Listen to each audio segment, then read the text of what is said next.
en esta oportunidad Salmo capítulo 44.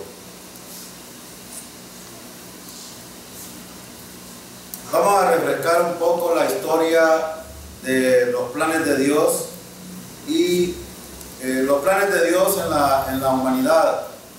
Vamos a hablar un poco del pasado, del presente y del futuro en esta tarde.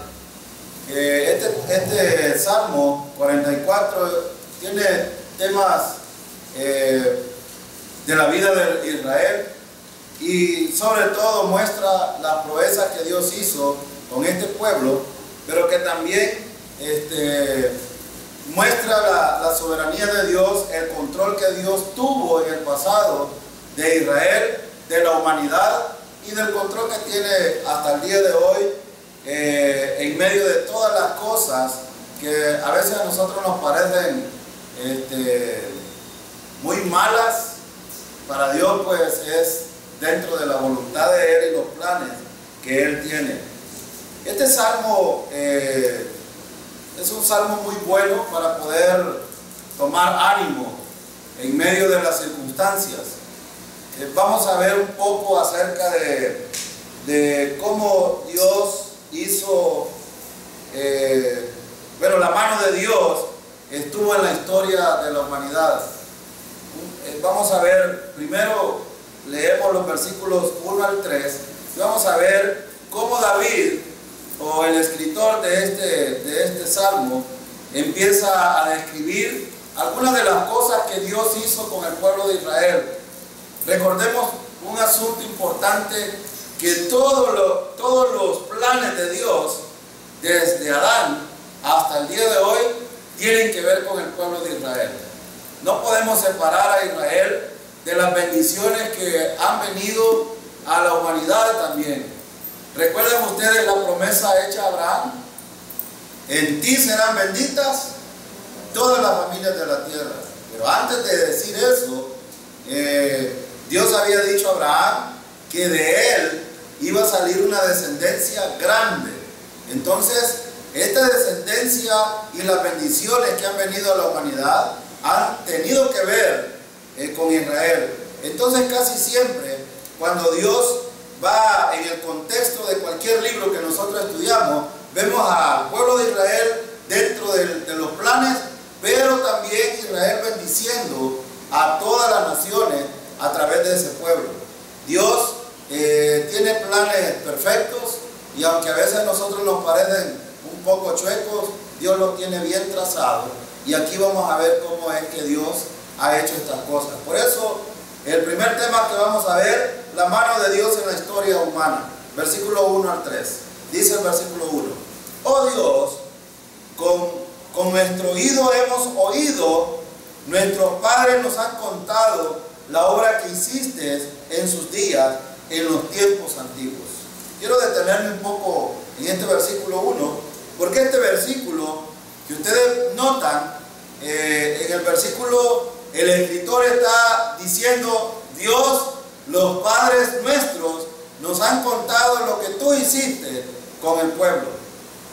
Fíjense que no sé por qué, yo creo que Dios quiere hablar con nosotros cada vez que abrimos la palabra, y no sé, siempre me toca a mí hablar un poco acerca de la familia.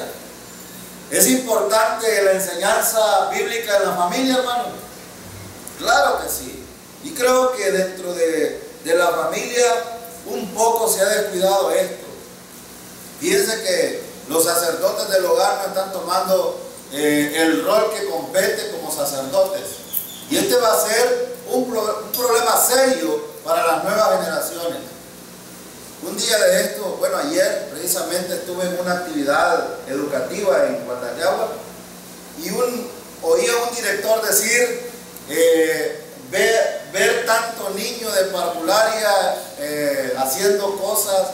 Yo decía, me paraba y estaba en un escenario y miraba a todos los niños y yo me preguntaba a mí mismo, ¿qué va a ser en el futuro de esta generación? Algunos dicen, esta generación es la generación del futuro, lo más bueno que viene. Pero no es cierto. No es cierto. Cuando los padres aprendan a tomar el rol que Dios les ha encomendado, quizás tendrían un poquito y un chispazo de algo decoroso en las generaciones que vienen. Por eso la iglesia ha tomado con mucha seriedad este tema de la enseñanza. Los padres deben de tomar el rol que les compete. Fíjense que en la historia de Israel fue escrita por Dios mismo. Dios trajo al pueblo de Israel, Él lo instituyó, Él lo coloca en un lugar y la historia es enmarcada en este pueblo y no lo podemos separar. Pero miren, el escritor aquí dice, con nuestro oído oímos, hemos oído, nuestros padres nos han contado. Esto es muy importante. Yo oí un día al hermano Bed decir, ¿sabrán la juventud de hoy la historia de la guerra? Si no entienden, si no han escuchado la historia de la guerra, no pueden entender la guerra que estamos viviendo ahora. No la pueden entender. Entonces, nuestros jóvenes, nuestros niños, los niños de hoy, necesitan instrucción bíblica en las casas.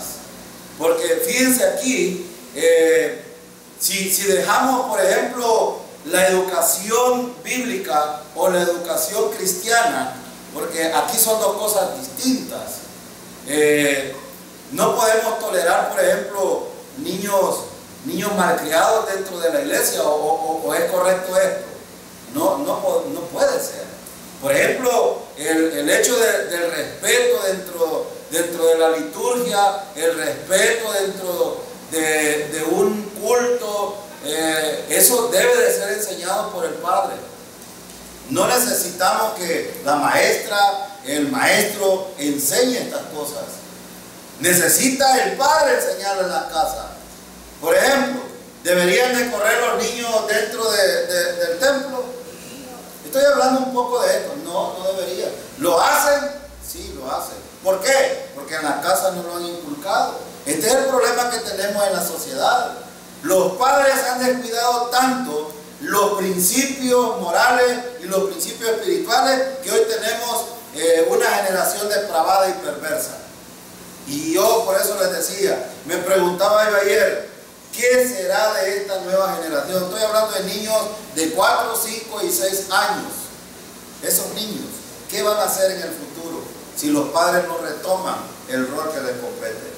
David, o el escritor de este salmo, está diciendo, nuestros padres se encargaron de contarnos la historia que tú hiciste. Ahora pregunto, ¿conocen las historias bíblicas nuestros niños y nuestros jóvenes? Ayer estaba viendo un video porque estoy un poco estudiando la historia de la vida de David. Estoy viendo un poco el carácter de David, porque hay algunas cosas que necesitamos entender, quizás no de David en sí, sino del carácter de Dios a través de David. Y el carácter de Dios a través de nosotros también. Porque cuando a veces los seres humanos nos enfocamos en el ser humano, a veces fallamos. A veces fallamos. Necesitamos ver a Dios en los seres humanos. Y aquí es el punto importante. Ven, ustedes, el escritor está diciendo, con nuestro oído hemos oído, nuestros padres nos han contado la obra que hiciste en sus días, en los tiempos antiguos. Ahora, si nosotros podemos recordar, hermanos, ¿es importante la historia que Dios hizo a través de Israel? Es muy importante. Si yo no conozco la historia de Israel, no conozco verdaderamente a Dios. No lo conozco. Entonces aquí, por eso, es muy crucial que los padres retomen este rol que les compete. El rol de la enseñanza bíblica en la casa es muy importante. No podemos dejar desapercibido esto. ¿Saben por qué? Porque el propósito de Dios era la transmisión de su palabra a sus hijos. Y ese es el propósito de hoy también. Nosotros aquí nos paramos para transmitir el carácter de Dios a los creyentes. Y cuando el salmista está diciendo aquí, nuestros padres nos contaron lo que tú hiciste con ellos en tiempos antiguos. Era muy importante para este salmista haber escuchado todas las proezas de Dios a través del pueblo de Israel. Era conocer el carácter de Dios. ¿Recuerdan ustedes lo que hizo Dios en Segunda de Reyes capítulo 3? Está fresco esto. Lo hemos acabado de ver el miércoles. ¿Recuerdan lo que hizo Dios? ¿Qué le dijo a Josafat y al rey perverso que no consultaron a Dios antes de irle? Les dijo, hagan diques, hagan surco, hagan, para que entendamos qué son eso, hagan zancos, pues, hagan zancos, y allí van a hacer agua. ¿Ustedes creen que para este escritor conocer esta historia era de suma importancia? Ahora, ¿cuánta historia conocen los hijos? Pero el asunto es, si la conocen, la creen. Porque también es otra cosa, ¿saben? Que hay mucha gente que ha escuchado el Evangelio, muchas veces tiene un concepto intelectual, pero no creen en el Señor.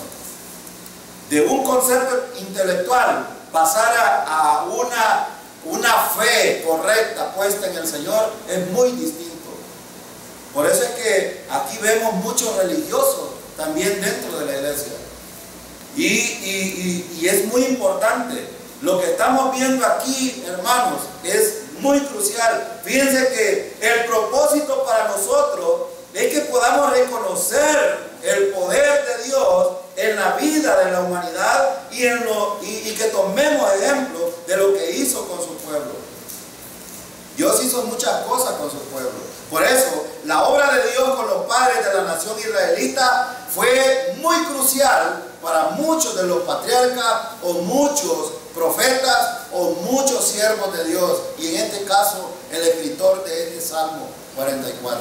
Él dice, reconozco que la historia que tú hiciste es verdadera, y por eso dice, pero la pregunta es, ¿quién la transmitió? ¿Quién se encargó de transmitir esto? A veces el error más grande es creer que los hijos pueden aprender todo aquí en la escuela dominical, y no es verdad. Los padres de familia deben de transmitir una y otra vez estos principios. Pero los padres hoy en día, estoy hablando de padres creyentes, los padres creyentes están más ocupados en el trabajo, están más ocupados en el teléfono, están más ocupados en otras cosas y no toman tiempo para enseñar, para sentarse a tomar un café con los hijos y enseñar alguna historia o principio. Algunos, por lo menos, le compran los CD que venden por ahí y se los ponen, vaya, a aprenderte esta historia.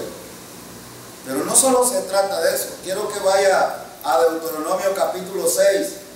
Mire, Deuteronomio capítulo 6 es muy importante en este contexto. Vaya a Deuteronomio capítulo 6, versículo 6 al 7.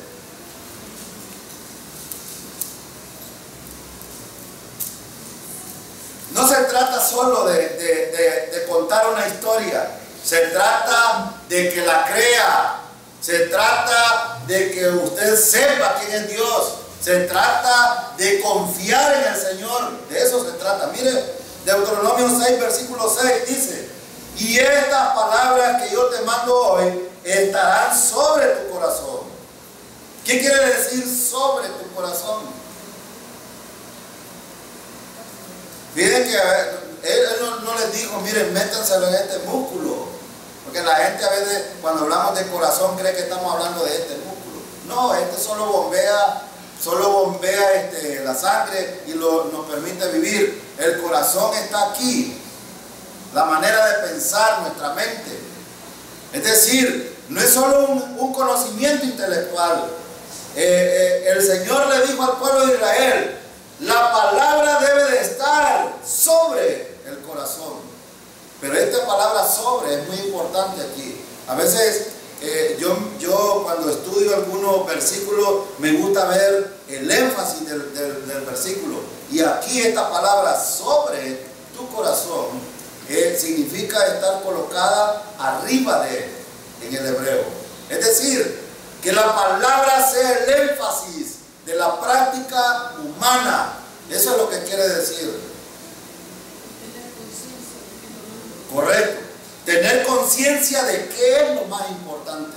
Eso es lo que... Y fíjense, el escritor aquí, en el caso de Moisés, Dios le transmitió esta palabra y le dijo, transmítela al pueblo de Israel para que ellos se la transmitan a los hijos de los hijos de los hijos de los hijos. Ahora vemos a David, o el escritor allá en el Salmo, recordando toda esta historia. Y miren en el versículo 7 dice, y la repetirás a tus hijos. Basta con una sola vez, hermano. Fíjense que aquí, si ustedes, los que tienen hijos pequeños, están en la escuela dominical, preguntara yo, ¿cuántos de los padres se han acercado a la maestra o a los maestros a preguntarle qué tema están enseñando en la escuela dominical? Porque yo quiero en la casa seguir enseñando esto. No veo yo ningún padre, creo yo, preguntando. Preguntan otras cosas. ¿Están interesados realmente en transmitir estas verdades? Cuando vienen a la escuela dominical de adultos, lo que aprenden se lo enseñan a los hijos. Esto es muy importante, no hay que olvidarlo. Miren aquí dice, la repetirás a tus hijos y hablarás de ella estando en tu casa y andando por el camino y al acostarte y cuando te levantes. ¿Y por qué este énfasis? En otras palabras, Dios le está diciendo a Moisés, dile a los israelitas que ellos a los hijos se las van a repetir cuando anden juntos todo el tiempo. Hermanos, la palabra de Dios es importante todo el tiempo. Y lo que la hermana Araceli decía, que en cuanto a estar sobre tu corazón, significa la prioridad de la vida para la práctica.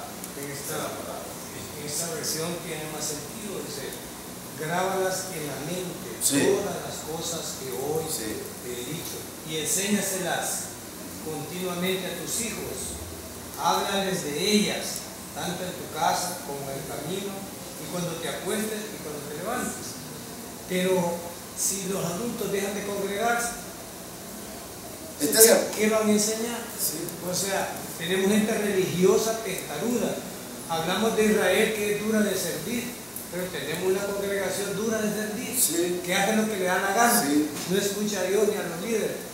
Ahora, cuando Dios demanda esta insistencia en aprender por repetición, también quiero que agregar que no lo hagamos como los musulmanes sin sentido, porque los musulmanes, ellos sí apretan, y un musulmán debe orar 5 veces al día, y un creyente debe orar 5 veces al día. A levantarse después de cada comida, desayuno, almuerzo y cena, serían 4, y al acostarse, serían 5. sí, Por lo menos en los 5 momentos, recuerda al Todopoderoso que está sobre él. Sí. Pero hay gente que hace semanas pagas o hasta el domingo que viene aquí. Entonces, para tener éxito, estaba diciendo aquí, grábala. Bueno, los judíos lo hicieron tanto sin sentido que literalmente se amarraron. Con mi esposa andábamos hoy en San Miguel y una parte que se le dice el triángulo estaba anaranjada todita. Y le digo a mi esposa, ¿y eso? No, es del águila. Y en todos los portales donde podían guindar de cosas estaba anaranjada. Y le digo yo, los creyentes ni un verbo andan en la ropa, ni una camisa que hable de Dios. Bueno, creo que ni en el teléfono andan en la Biblia algunos. Entonces, pero imagínate cómo influye el mundo. Y hoy andan locos, andan locos con una cuestión. Fuimos a almorzar con mi esposa y hasta nos asustaban porque cualquier tiro, ¡ah! Todos tenían el pito para ir ahí. Entonces me pongo a pensar yo, si el diablo tiene mejores servidores que Dios. Sí, claro. Y es posible que algunos hermanos de nosotros hasta estuvieron ahí y no están aquí. Sí, probablemente. Entonces, pero ¿cuál es el éxito? Según enseña el profeta, según Dios lo enseña, repetición, sí, repetición. Sí. ¿Y quién tiene la responsabilidad? No es que el hijo quiere. No. ¿Quién tiene la responsabilidad aquí? El padre. Tú. Sí. Te la vas. Sí. No le está yendo. Y si no quiere, no le hagas nada. Unos padres vienen, vayan ustedes, hermano, a hablarle a mi hijo. Sí. O sea, usted va conmigo a la iglesia, pero como está poco en la iglesia. Sí. O sea, pero es el secreto. Sí, es el secreto. El éxito, hermanos, de la vida espiritual de un creyente está aquí precisamente. Y por eso quise retomar estos dos versículos. No vamos a leer todo el pasaje que Moisés escribió aquí en Deuteronomio 6 es un pasaje muy claro y enfático de la responsabilidad que tienen los padres de enseñar estas cosas. Repetirlas, repetirlas y repetirlas y repetirlas. Esta es una responsabilidad. Pero bien, hemos visto cómo la iglesia, el hermano Jorge insiste el hermano Bed, insisto yo con la presencia de los hermanos en la iglesia. La mayoría, ustedes ven, son testarudos, como dice el hermano Bed. Yo no sé qué está pasando en la mente de los creyentes, cómo podría transmitir a alguien, y aún me voy a atrever a decir esto. Fíjense que tenemos un instituto bíblico en la iglesia. Y cuando yo me paro aquí, a veces digo, bueno, ¿cuántas maestras realmente vienen al instituto bíblico? He oído a 2 o 3 maestras, porque algunas veces de repente voy atrás. He oído a algunas maestras enseñando algunos principios mal. Y lo quiero declarar aquí. Pero ¿dónde está el problema? No vienen, no están en los estudios, no están en el instituto bíblico. Entonces digo yo, ¿qué puede transmitir alguien que no está aprendiendo a los niños? Y si le está enseñando mal, tenemos una generación mal. Yo tengo que declarar esto, tengo que decirlo, porque es una gran responsabilidad. No solo de ir, por ejemplo, a las aulas y pasar el día a día que me damos, la planificación, la clase, bueno, ya terminé, ya pasó mi día. No se trata de eso. No se trata de eso. Se trata de transmitir. Ven aquí cuál es la función: transmitir, repetirlas, porque si no vamos a tener problemas. ¿Cuántos de ustedes quieren una iglesia distinta? Bueno, nosotros a lo mejor no la vamos a ver. Estas generaciones deben de aprender estos principios tal como los dice la palabra. Si no, esta iglesia no va a saber para dónde va en el futuro. Es que el atentado ya está y la profecía ya está, hermano. Las veces que Israel fracasó fue cuando desobedeció eso. Sí, sí. Recuérdese que los jueces se levantaron porque se perdió Israel, sí. Porque los padres no cumplieron con sí. esto. Yo no me acuerdo cómo se llama el rey que de pronto estaban escarbando en el templo y hallaron sí. el libro. Sí, y el hombre, desde que se lo leyeron, puso a todo el pueblo y puso en orden otra vez, porque ya nadie hablaba de eso. Sí. Entonces ese es el problema, que en las casas se habla de Facebook, se habla de otras cosas, y por lo menos digo, siquiera al culto vinieran, no más, que no fallaran a ningún culto, ahí se estarían instruyendo. Pero el fallo fue el fallo de esta iglesia, y yo pues estoy divirtiéndome en YouTube viendo los pastores relajos y falsos profetas. Le digo a mi esposa que hay un negrito que me gusta cómo baila, que lo voy a poner aquí agarrado del espíritu, sí. y voy a poner una profeta zángana pidiendo, y en la iglesia que les gusta a algunos hermanos, con alegría, que brincan, que hacen, y van a ver todos los satánicos. Esa es la iglesia del futuro. Sí. Spurgeon, ¿cómo se llama este predicador? Charles Spurgeon, que hace 200, 300 años predicaba, y dijo, ¿qué dijo él? Dijo, en el futuro no habrá pastores alimentando ovejas, sino payasos alimentando cabras. Sí. Y entonces, pero algunos, miren, yo la secretaria cuando entró y me vio que está viendo los videos de la iglesia, me quedó espantada de ver la iglesia, pero la que ve en otro país, me dijo, no es aquí, pues lo sé. En nuestro país no hay payasos de ese tipo. En este país también hay payasos de ese tipo. Lamentablemente es así. Y por eso es que nosotros estamos tratando de decir y declarar algunas cosas que van a suceder en el futuro. Cuando empecé el estudio dije yo, vamos a hablar de algunas cosas que fueron en el pasado, que son ahora y que van a suceder en el futuro. De eso habla este Salmo 44. Vaya otra vez al Salmo, mire lo que dice el versículo 1. Oh Dios, con nuestro oído hemos oído, nuestros padres nos han contado la obra que hiciste en sus días, en los tiempos antiguos. Versículo 2 dice, con tu mano echaste las naciones y los plantaste a ellos. Afligiste a los pueblos y los arrojaste. Versículo 3, porque no se apoderaron de la tierra por su espada, ni su brazo los libró, sino tu diestra y tu brazo y la luz de tu rostro, porque te complaciste en ellos. El escritor aquí está diciendo, ¿sabe qué? Nuestros padres no nos vinieron a decir las payasadas que hablan estos payasos hoy día en las iglesias. Hoy oía Maldonado decir algunas tonteras, estaba en línea en el Facebook y estaba diciendo unas cosas. Él dice, pon tu petición y yo te daré un milagro. Eso dijo Maldonado hoy.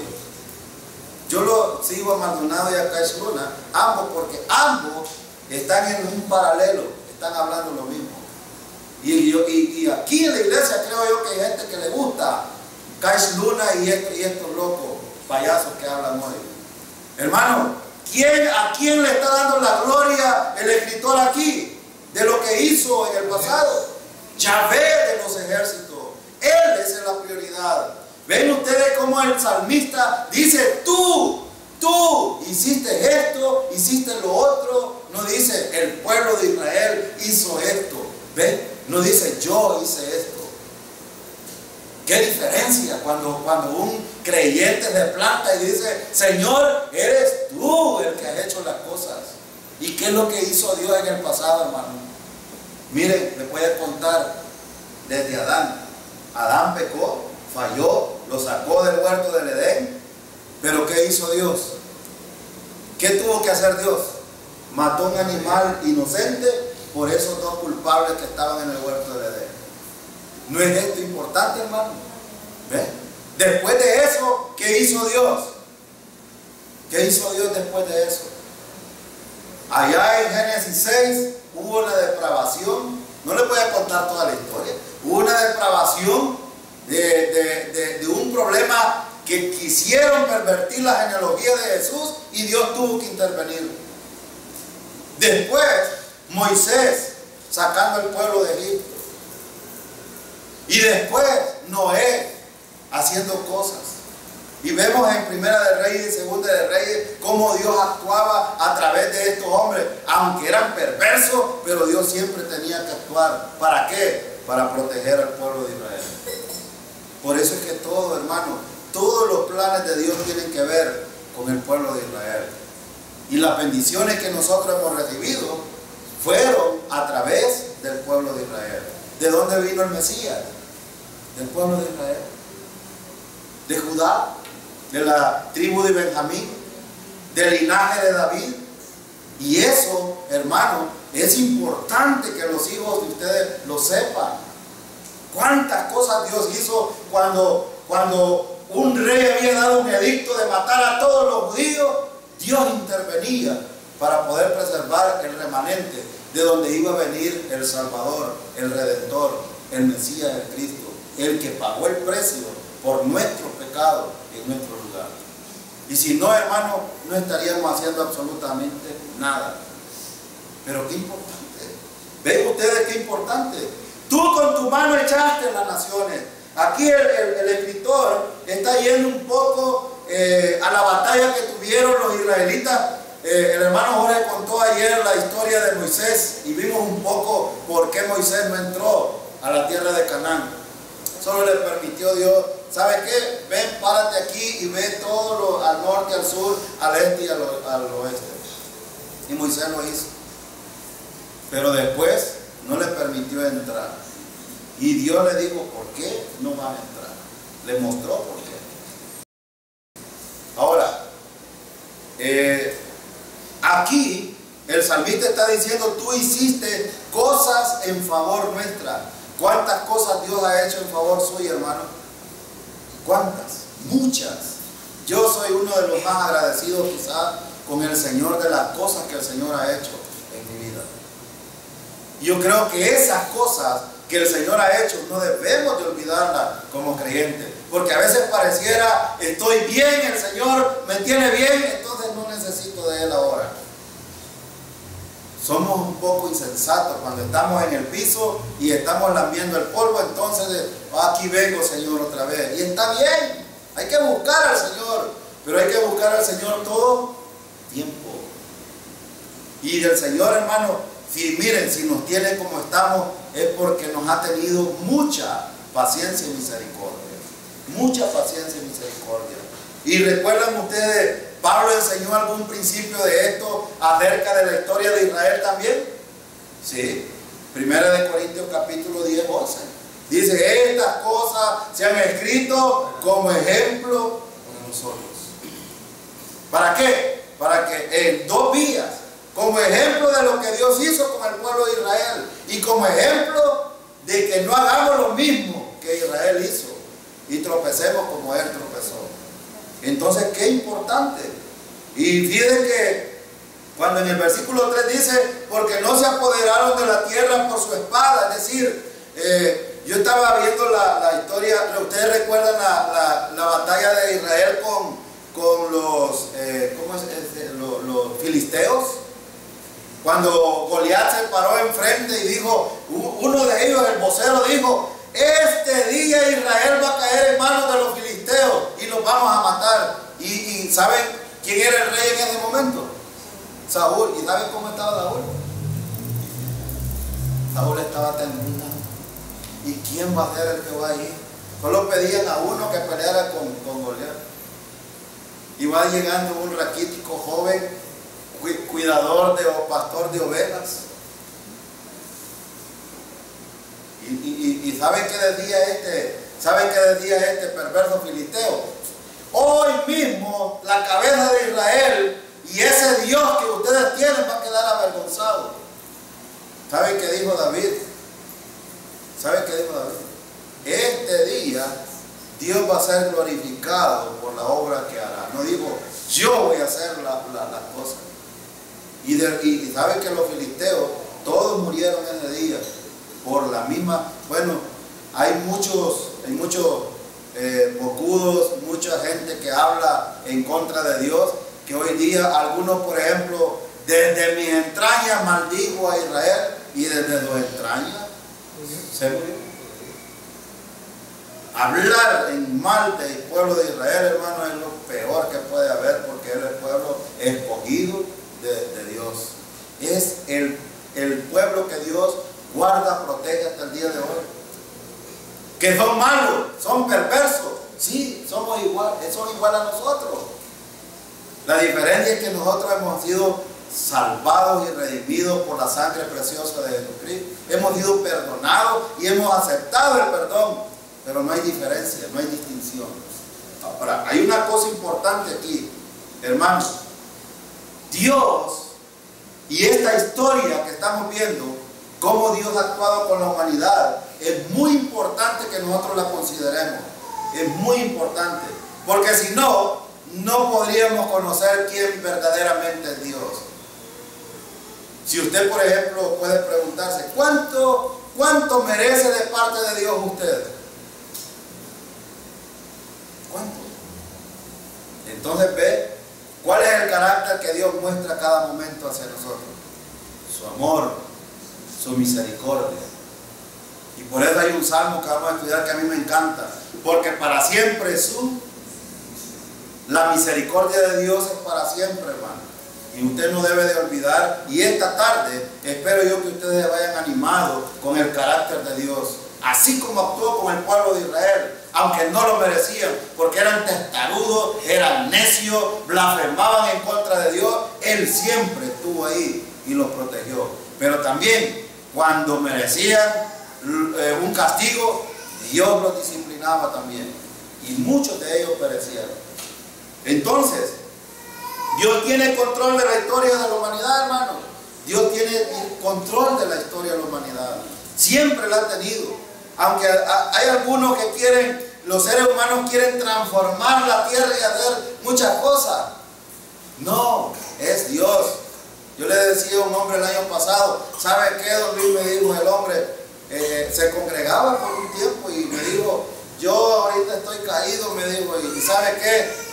Es un agricultor en grande, y me dijo, estoy preocupado porque sembré y no sé si va a llover y voy a sacar la cosecha. Y le dije yo, en el nombre del Señor que va a haber cosecha. ¿Sabe por qué? Porque Él ha prometido que mientras la tierra exista, la lluvia, la sementera, la siega no va a cesar. Y si Él lo ha prometido, así será. Y me dijo él, ¿qué? Me dijo, claro que sí. ¿Que acaso no es usted un creyente?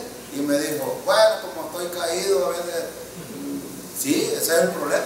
Nos pasa a nosotros como este hermanito, sí, nos pasa. El Señor nos ha dicho promesas y a veces nosotros, será, tal vez va, quizás sí. Así somos nosotros a veces. Versículo 4.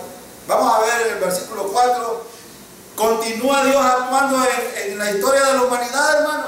Sí, miren lo que dice. Fíjense que el escritor pasa de la historia del pasado a la vida presente. Miren el versículo 4. Tú, oh Dios, eres mi rey. Miren, ahora no dice, tú hiciste esto. Dice, tú eres mi rey. Manda salvación a Jacob.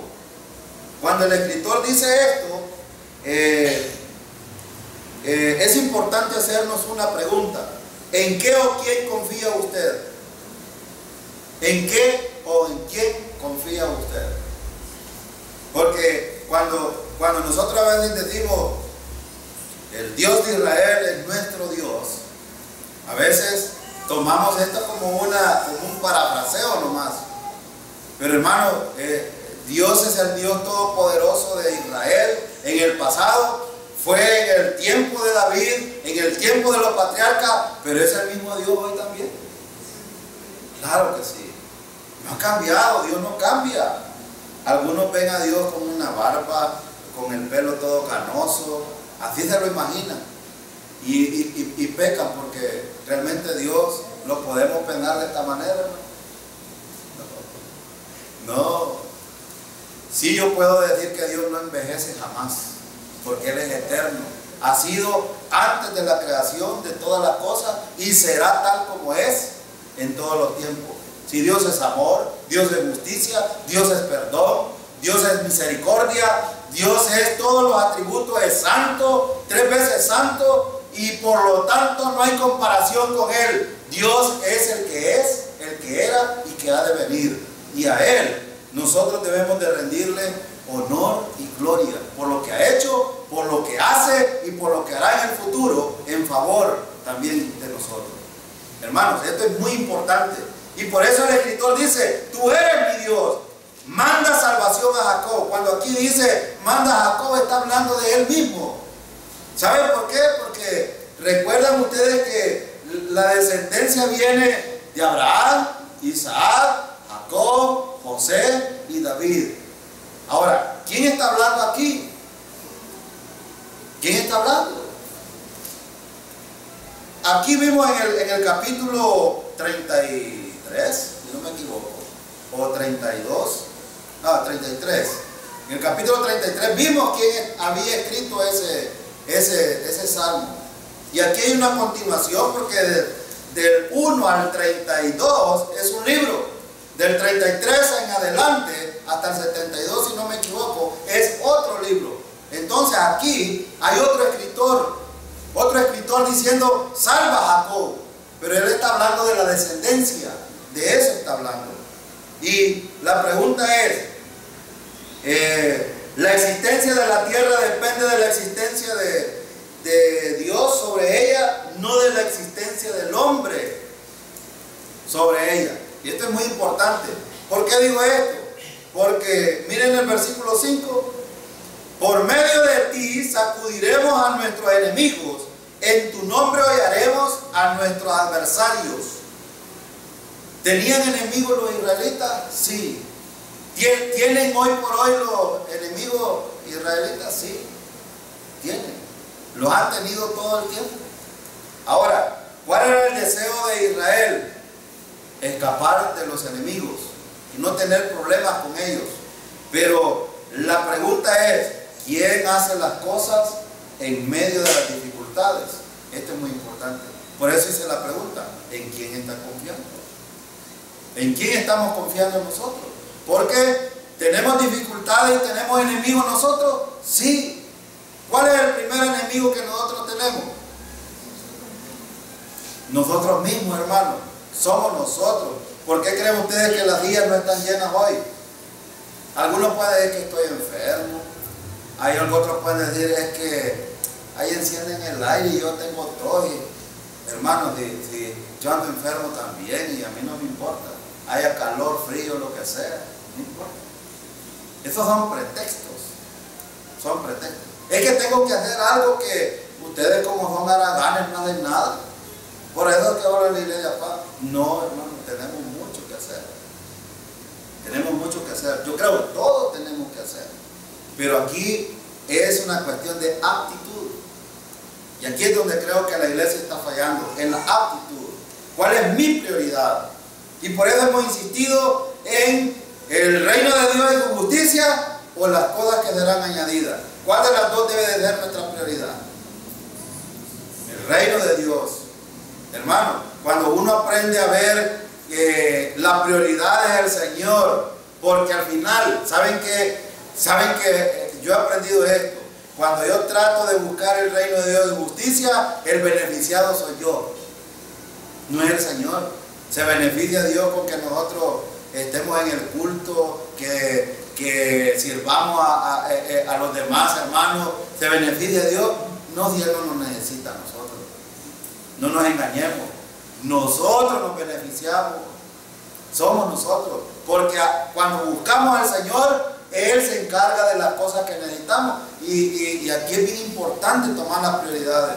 Ojo, el reino de Dios y justicia debe de ser nuestra prioridad. Y vamos a ser beneficiados nosotros.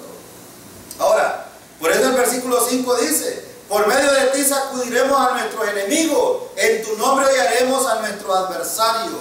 Primer adversario, el yo. Yo primero, yo segundo, yo tercero.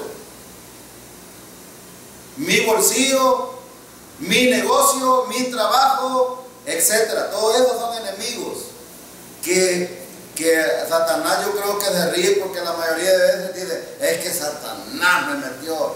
No, hermano, somos nosotros el problema. Nosotros aquí es nuestra manera de pensar, el primer enemigo que tenemos. Y somos nosotros mismos que debemos de cuidarnos nosotros mismos.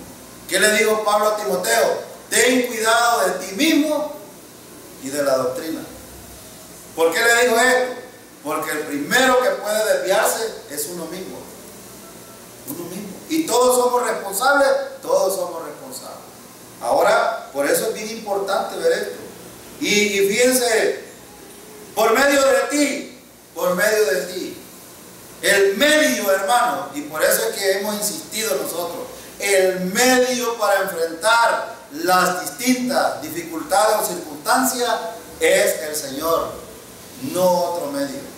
Vean aquí, por medio de ti sacudiremos a nuestros enemigos, por medio de ti. Por medio de ti, Señor, voy a enfrentar esta prueba que estoy pasando. Por medio de ti, Señor, tengo esta enfermedad. Tú ten control de ella, haz tu voluntad. Por medio de ti, Señor, voy a predicar tu palabra. Voy a enseñarle el evangelio a los que no lo conocen, por medio de Él.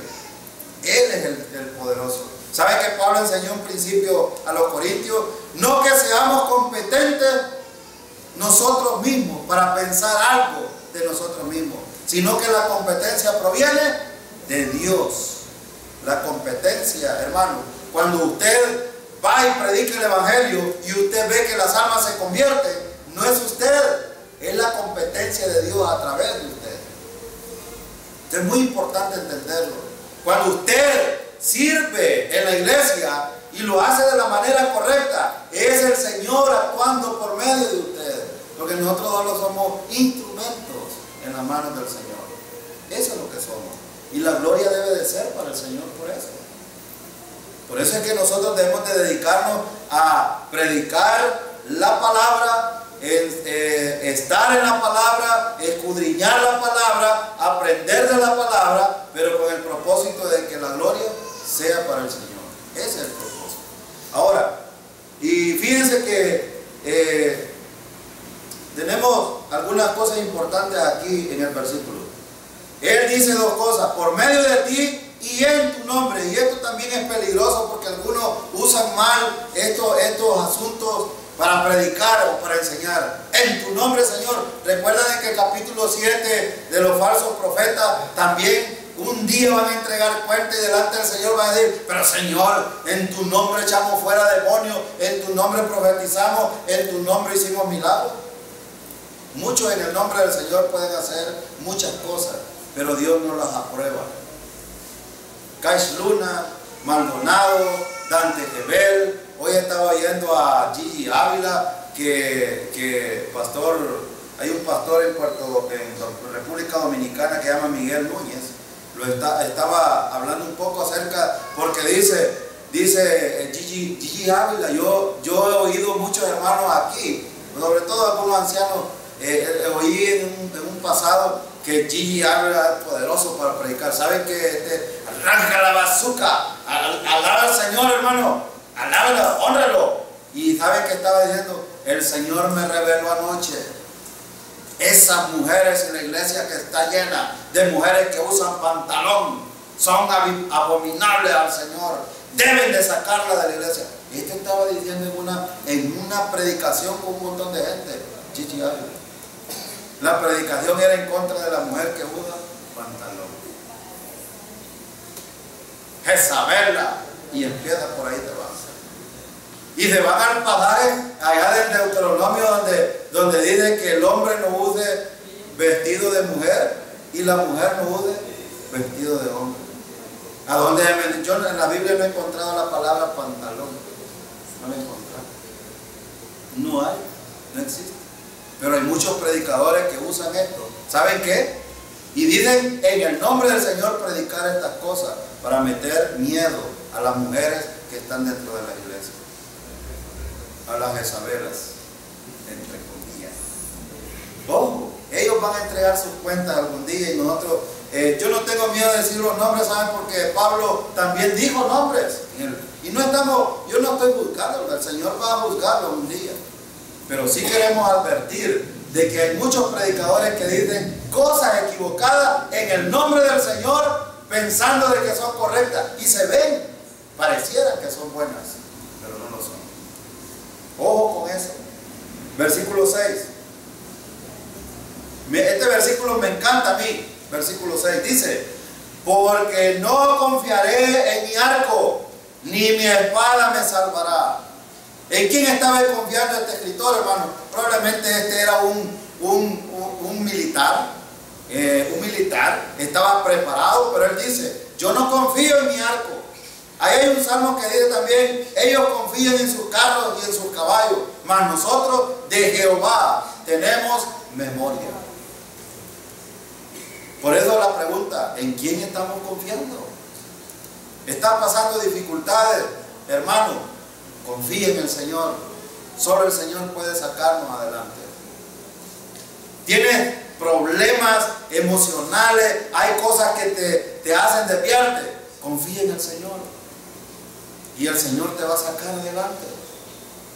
No podemos depender de otra persona, solo de ese que ha escrito una historia en la humanidad y que trajo a un Mesías a redimirnos de los pecados, porque nosotros estábamos perdidos totalmente.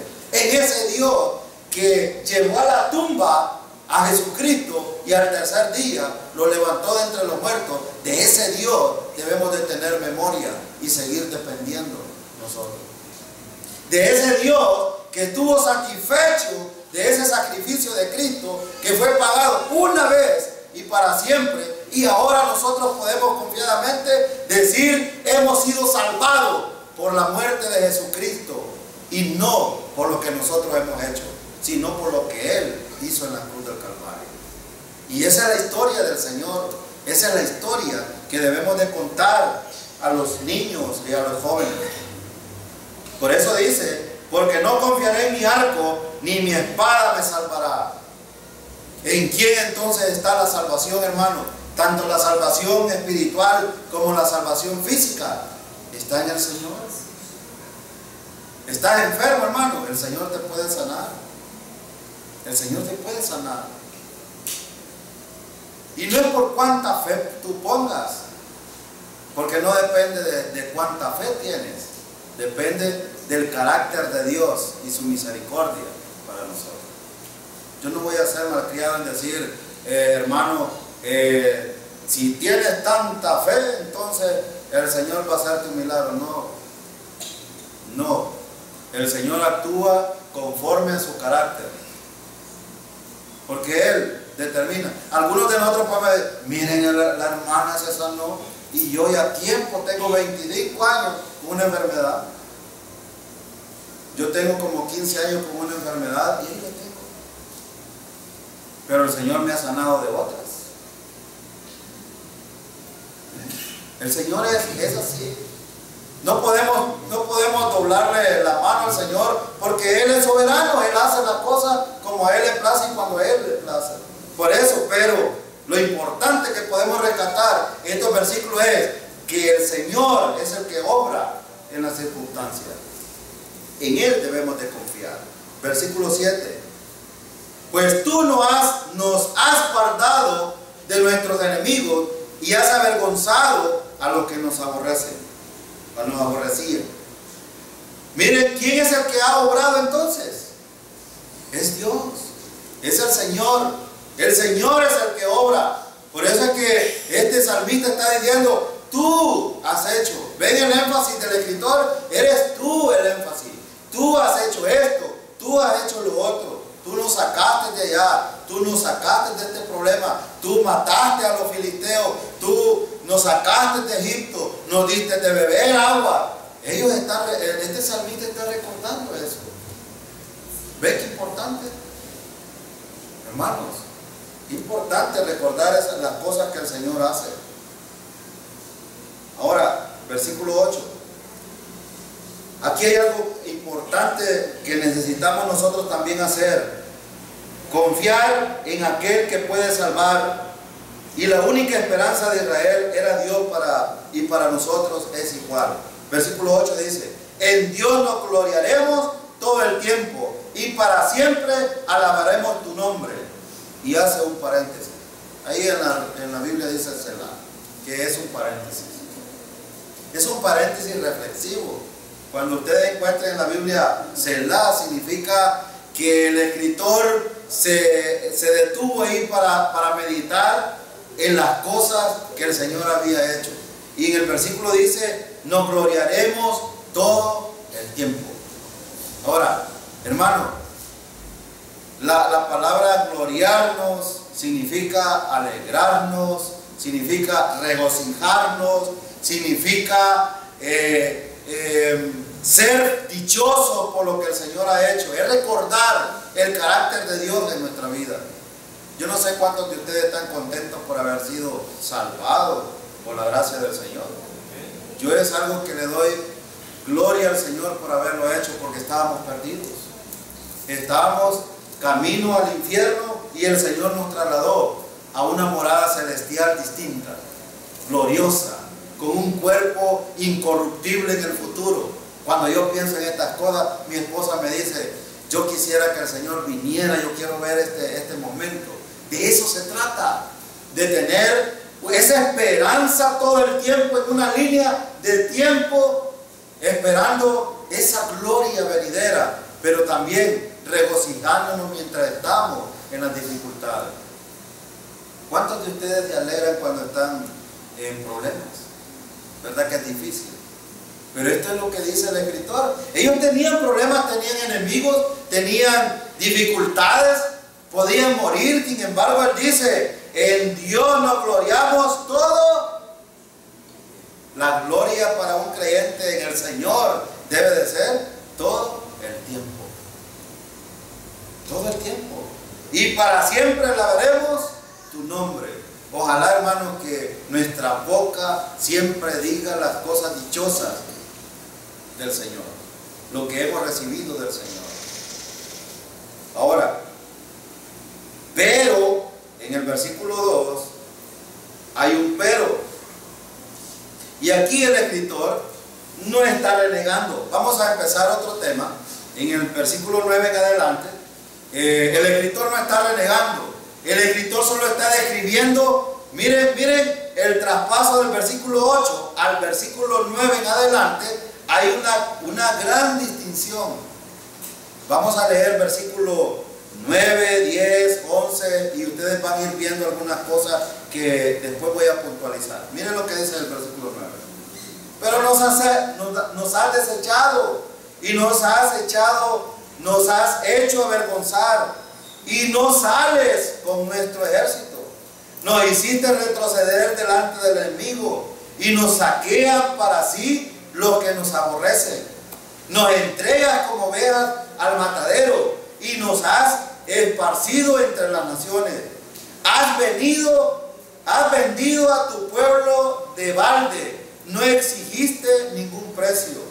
Nos pones por afrenta de nuestros vecinos, por escarnio y por burla de los que nos rodean. Nos pusiste por proverbio entre las naciones. Todos al vernos menean la cabeza como quien dice: qué barbaridad de Israel. Como alguien se lamenta: qué cosa. Pero miren en el versículo 15: cada día mi vergüenza está delante de mí y la confusión de mi rostro me cubre, por la voz del que me vitupera y deshonra, por razón del enemigo y del vengativo. Todo esto nos ha venido y no nos hemos olvidado de ti y no hemos faltado a tu pacto. Quiero que usted vaya otra vez al versículo 9 y quiero hacer una pregunta. Si usted siguió la lectura, vea qué dice el escritor. ¿Qué dice el escritor? ¿Qué es lo que más se repite en la lectura?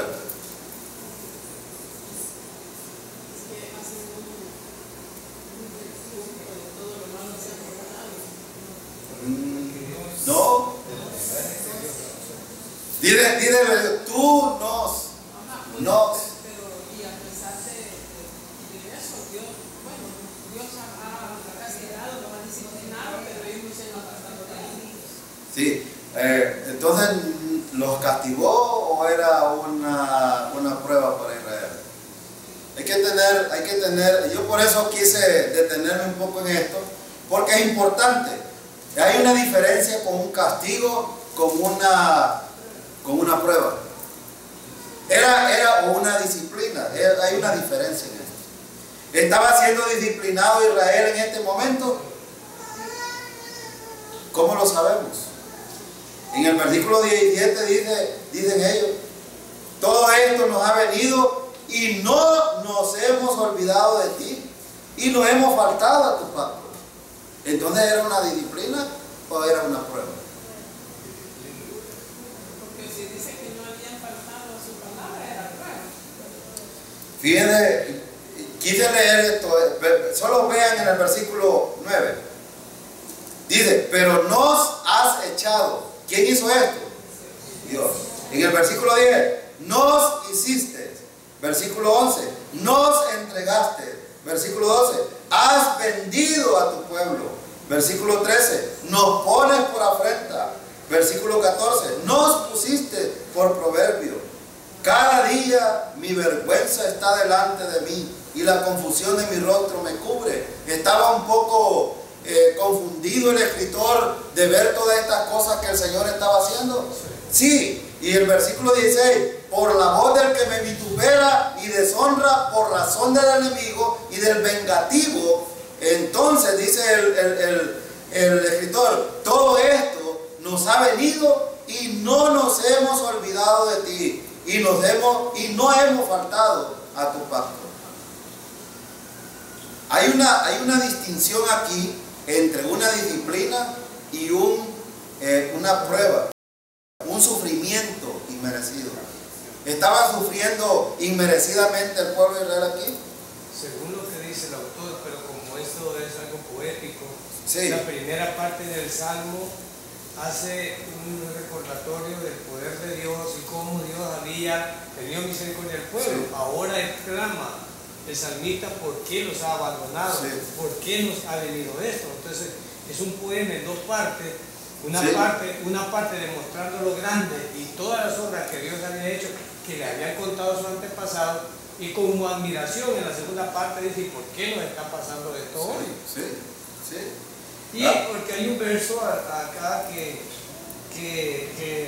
él dice, levántate para Sí. ayudarnos. Es decir, él siente, bueno, si tú eres tan poderoso, ¿y por qué hoy nos ocurren todas Sí. estas cosas? Entonces, ahora es un clamor porque Dios los vindique como era antes. Sí. Y es que recuerden que esta es otra generación, no es la generación pasada. A la generación pasada Dios la trataba de acuerdo a cómo ellos trataban a Dios. ¿Sí? Hay que recordar que los escritores son los hijos de Coré. Así es, los hijos de Coré, por eso. De Coré, Dios no había por el problema del papá. Sí, sí, sí. Los había un tanto marginados. Cuando estudiamos el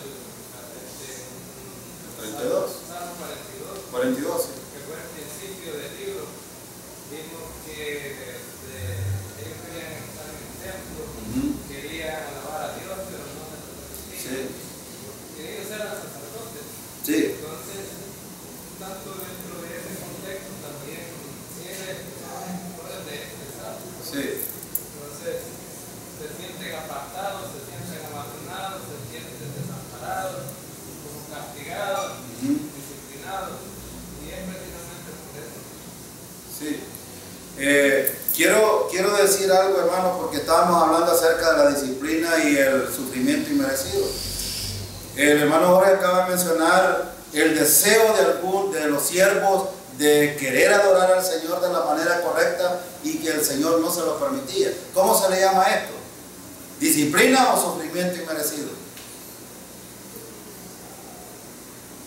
¿Cómo se llama esto que estaba pasando aquí?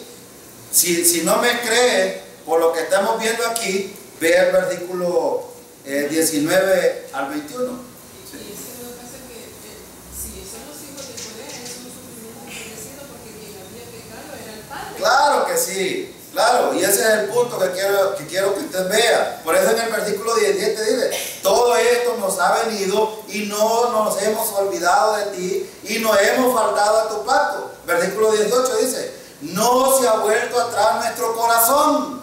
Nosotros seguimos en pie, seguimos buscando.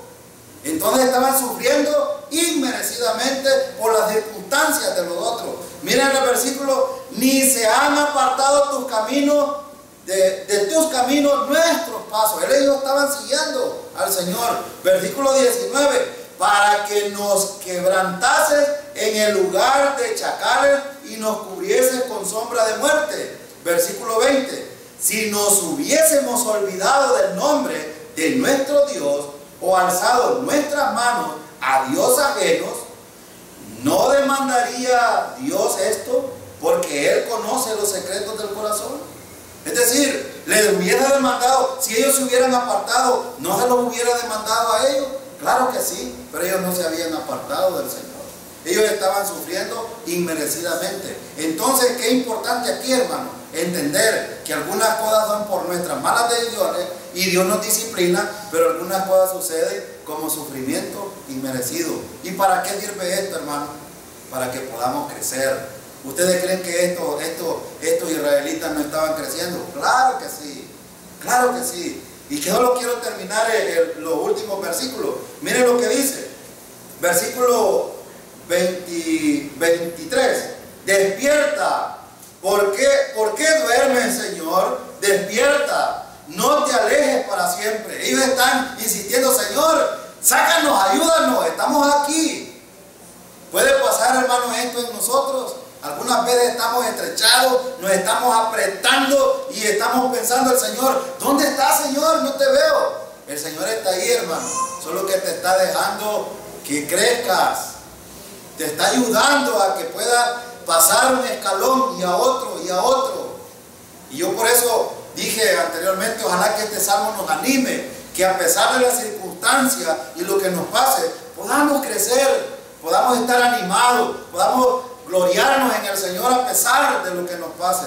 Versículo 24 dice: ¿por qué escondes tu rostro y te olvidas de nuestra aflicción y de la opresión nuestra? ¿Estaban afligidos? ¿Estaban angustiados? ¿Estaban oprimidos? Sí, pero el Señor estaba ahí. Lo que pasa es que no estaba dando respuesta todavía. Pero van a ver ustedes en el otro salmo, van a ver cómo Dios actúa. Versículo 25: porque nuestra alma está agobiada hasta el polvo y nuestro cuerpo está postrado hasta la tierra.